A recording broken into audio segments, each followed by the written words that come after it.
મિત્રો, અત્યારે પુરુષોત્તમ માસમાં આપણે સાંભળી રહ્યા છીએ પુરુષોત્તમ માસના મહાત્મ્યની કથા તથા નિત્ય સાંભળવાની વાર્તા કથા પણ.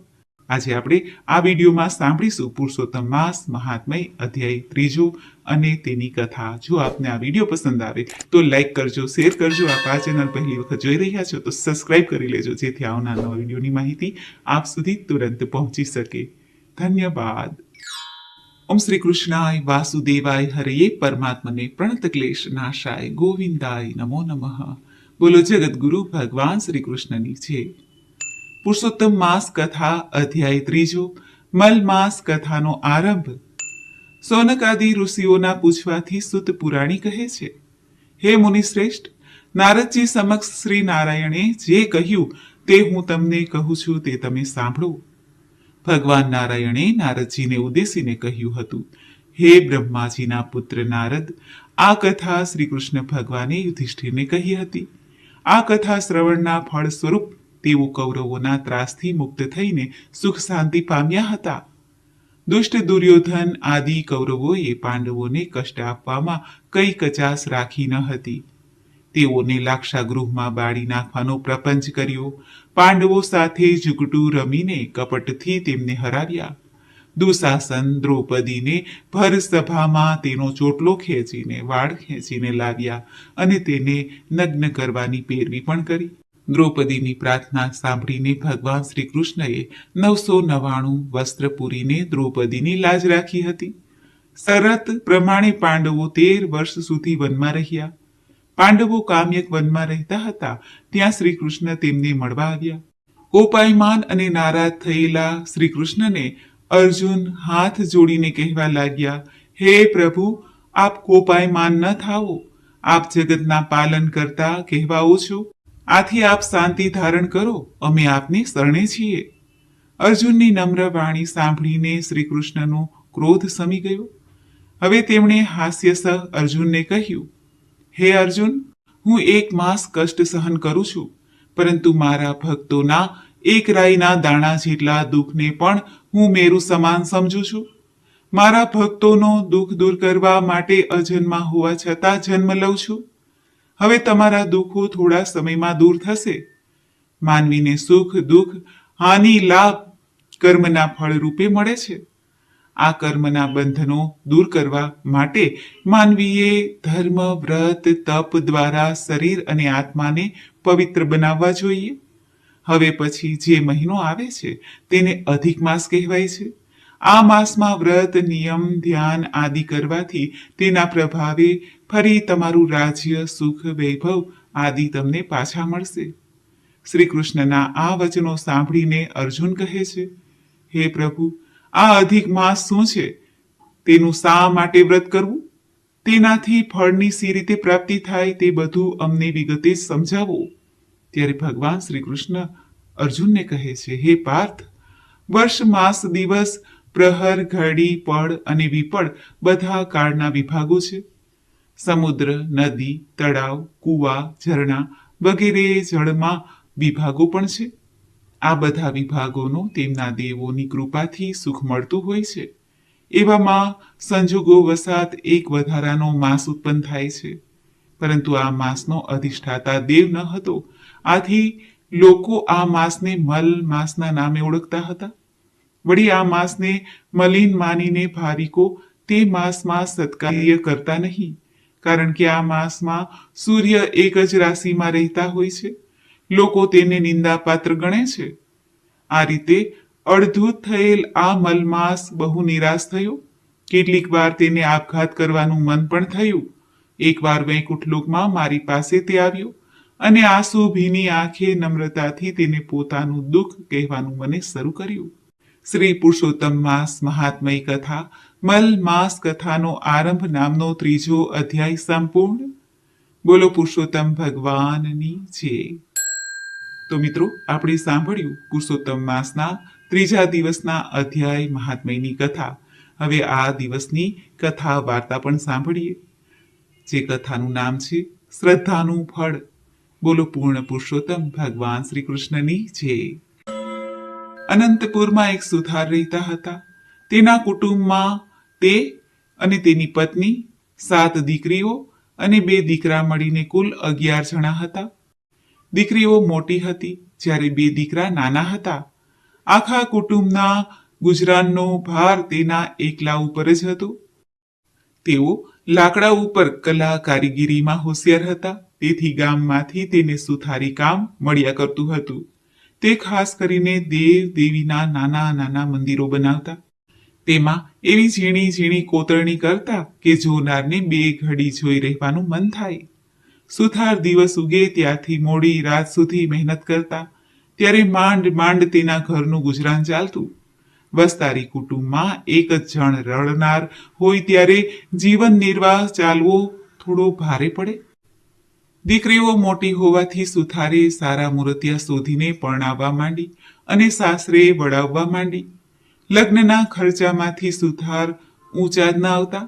વળી દીકરીઓ અવારનવાર સાસરેથી પિયરમાં આવે ત્યારે તેને કપડાં લત્તા અને કંઈ ને કંઈ રોકડ આપવી પડે. આથી સુથાર દિવસે ને દિવસે આર્થિક રીતે ઘસાતા જતા હતા. જેમ જેમ દિવસો વીતતા ગયા તેમ તેમ સુથારની ચિંતા પણ વધતી ગઈ. વળી જુવાની હતી ત્યાં સુધી તો રાત દિવસ કામ ખેંચતા, પણ હવે શરીર પણ જવાબ દેવા લાગ્યું હતું. શરીર થાકી જવા લાગ્યું. છતાં સુથાર જેમ તેમ કરીને ઘરનો ખર્ચ કાઢવા મહેનત કરતા. જુવાનીમાં સુથારને ભગવાન સાંભળ્યા ન હતા. તે તો પોતાના કામમાં જ રચ્યા પચ્યા રહેતા. હવે ઉંમર થતા તે રોજ સવારે ઉઠીને દેવદર્શને જતા. ક્યારેક કથા વાંચતા તો કીર્તન થતું હોય ત્યાં સાંભળવા પણ બેસી જતા. એકવાર ગામમાં એક કથાકાર આવ્યા. તે સુંદર કથા કરે. સુથાર તેમની કથા સાંભળવા બેઠા. કથાકારે કથા વાંચતી વખતે કહ્યું, પ્રાણી માત્રના ભરણ પોષણની ચિંતા દરરોજ ભગવાન રાખે છે. તે કીડીને કણ અને હાથીને મણ દેનાર છે. તે ભૂખ્યા ઉઠાડે છે, પરંતુ કોઈને ભૂખ્યા સુવડાવતા નથી. છતાં મનુષ્ય ચિંતામાં ને ચિંતામાં આખી જિંદગી પસાર કરે છે. તે ભગવાન ઉપર ભરોસો રાખતો નથી. ભગવાન ઉપર ભરોસો રાખનાર કદાપી દુઃખી થતો નથી. ભગવાનને તેની ચિંતા કરવી પડે છે. કથાકારના આ શબ્દો સાંભળીને સુથારને પસ્તાવો થવા લાગ્યો. તે વિચારવા લાગ્યા કે આખી જિંદગી મેં ઢસરડો જ કર્યો. કોઈ દિવસ શાંતિથી બેસીને ભગવાનનું નામ ન લીધું. હજુય સમય છે. ભગવાનનું નામ લઉં, તેનું ભજન કરું, તેનું સ્મરણ કરું, તો આ અવતાર એડે ન જાય અને પરલોક પણ સુધરી જાય. આમ વિચાર કરતા કરતા સુથાર ઘેરે આવ્યા અને તેની પત્નીને ઉદ્દેશીને કહ્યું, હે ભાગ્યવાન, હવે મારાથી કામ થતું નથી. એ તો તું જાણે છે. હવે તો બની શકે તેટલું ભગવાનનું નામ લઉં. ભગવાન મને બળ આપશે તો થોડું કામ કરીશ, જેથી આપણું ગુજરાન ચાલે. બાકીનો સમય ભગવાનની ભક્તિમાં ગાળીશ.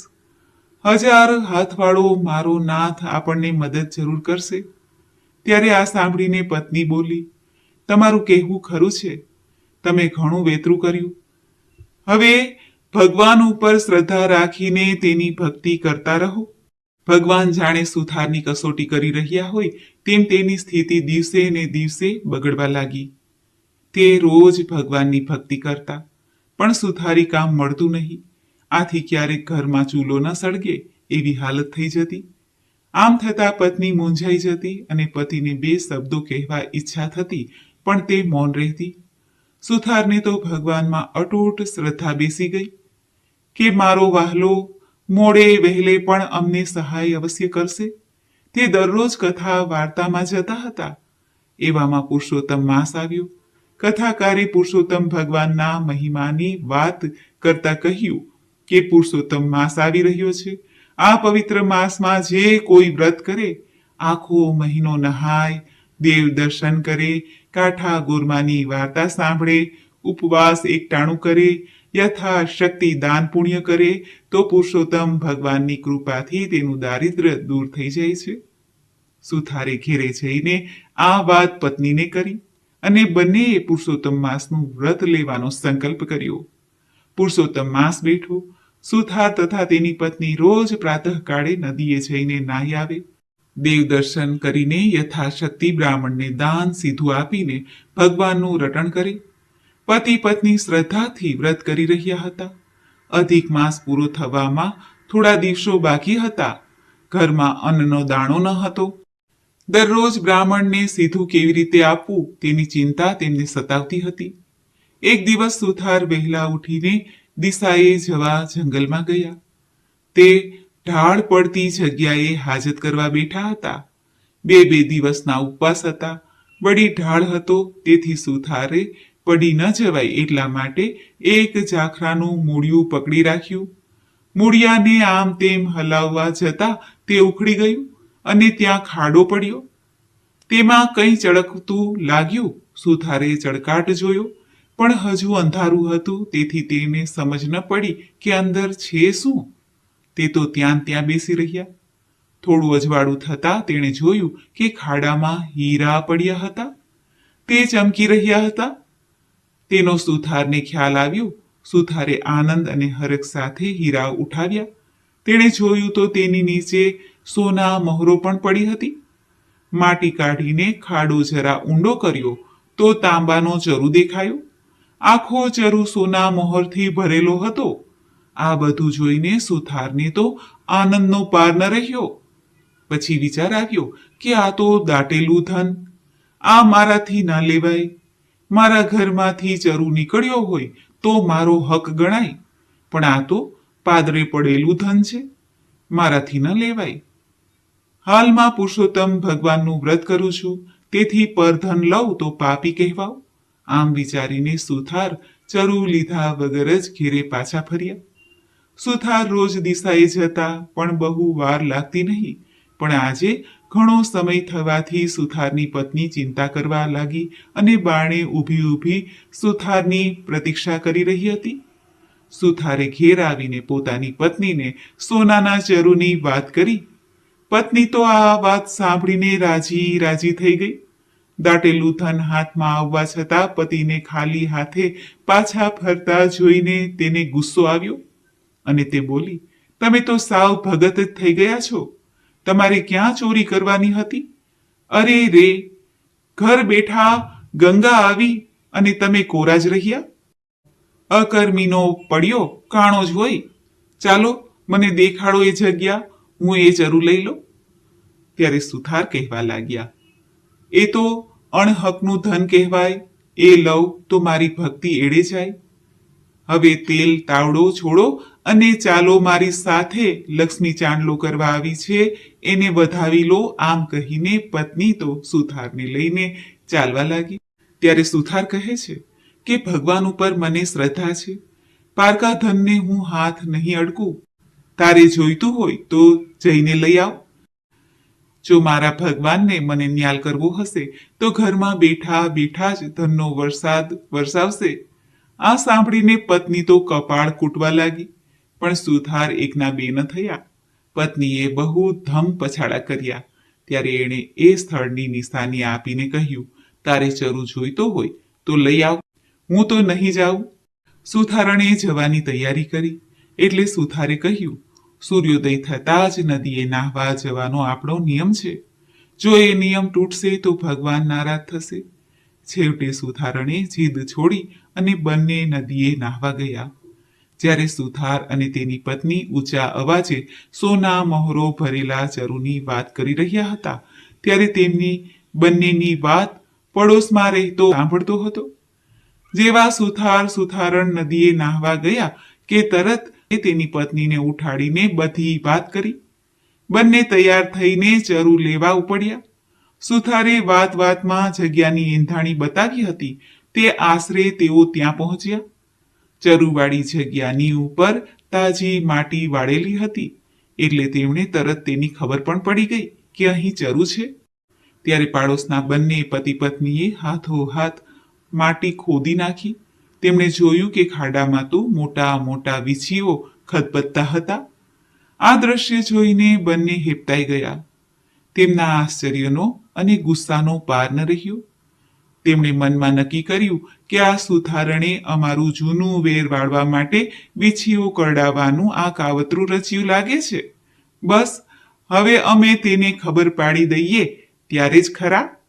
આવો વિચાર કરીને તેમણે ખાડાવાળી માટીમાંથી વીછીઓ લઈને, જે વીછી ભરેલો ચરુ હતો તે લઈને ચાદરમાં બાંધીને પોતાને ઘેર લાવ્યા.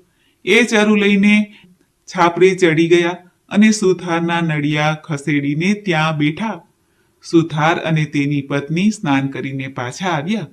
સુથાર ભગવાનની પૂજા કરવા બેઠા. લાગ જોઈને ચરુ ઊંધો વાળી દીધો. ખડિંગ ખડિંગ કરતી સોના મહોરો વરસી. સુથાર અને તેની પત્ની તો હેપતાઈ જ ગયા. સુથારની આંખમાં આંસુ આવી ગયા. અરે રે, ભગવાને મારા માટે કેવું કષ્ટ લીધું. મેં ઘેરે બેઠા ધન માંગ્યું તો તેમણે છાપરું ફાડીને સોના મહોરો વરસાવી. સુથારને પુરુષોત્તમ ભગવાન ઉપર અપાર શ્રદ્ધા હતી. તેથી તે એમ સમજ્યા કે ભગવાનનું વ્રત ફળ્યું છે. ભગવાને ખુશ થઈને તેના ઘેર બેઠા લક્ષ્મી મોકલી છે. હવે ધન લેવામાં વાંધો ન હતો. તેથી સુથાર અને સુથારણે બધી સોના મહોરો એક કોઠીમાં ભરી દીધી. થોડા હીરા હતા તે દાબડીમાં મૂકી દીધા. પછી સુથારણ પોતાના પતિને કહે છે કે હે પતિદેવ, હું તમારું કહેવું માનતી ન હતી, પરંતુ તમારી શ્રદ્ધા ફળી ત્યારે મારે માનવું પડે કે ભગવાન ઉપર જે શ્રદ્ધા રાખે છે તે ફળ્યા વગર રહેતી નથી. આ બાજુ અદેખા પતિ પત્ની રાહ જુએ છે કે હમણાં સુથારના ઘરમાંથી બૂમાબૂમ થશે, રો કકડ ચીસો પડશે. ઘણી વાર થઈ પરંતુ કંઈ ચીસો ન સંભળાઈ. એટલે જાતે જઈને સુથારના ઘેરે જોવા ગયા. જોયું તો સુથાર અને સુથારણ તો બેઠા બેઠા માળા ફેરવતા હતા. ધન તો જેના ભાગ્યમાં લખાયું હોય તેને જ મળે છે. સુથારના ભાગ્યમાં ઘેર બેઠા ધન મળવાનું લખેલું હતું. તેથી ચરુ ઉપાડીને લાવીને તેના ઘરમાં ઠાલવ્યો. ખરેખર ભગવાનની લીલા કોણ પામી શકે છે? સુથાર સુથારણે ધન મળ્યાની વાત કોઈને જણાવી નહીં, પરંતુ તે ધનનો ઉપયોગ તે સારા કામમાં કરવા લાગ્યા. હવે તેની પાસે ધન આવવાથી તેઓએ પુરુષોત્તમ વ્રતનું ઉજવણું સારી રીતે કર્યું. ઘણા બ્રાહ્મણોને જમાડ્યા, દાન દક્ષિણા આપી અને અનેક સદાવ્રત પણ બાંધ્યા. તેઓ હવે આખો સમય ધર્મ ધ્યાન, કથા, કીર્તન અને ભગવાનના ભજનમાં આપવા લાગ્યા. હે પુરુષોત્તમ ભગવાન, તમે જેવા સુથાર અને સુથારણને ફળ્યા એવા તમારા વ્રત કરનાર, તમારું પૂજન કરનાર, કથા કહેનાર, કથા સાંભળનાર સૌને ફળજો. બોલો પુરુષોત્તમ ભગવાનની જય.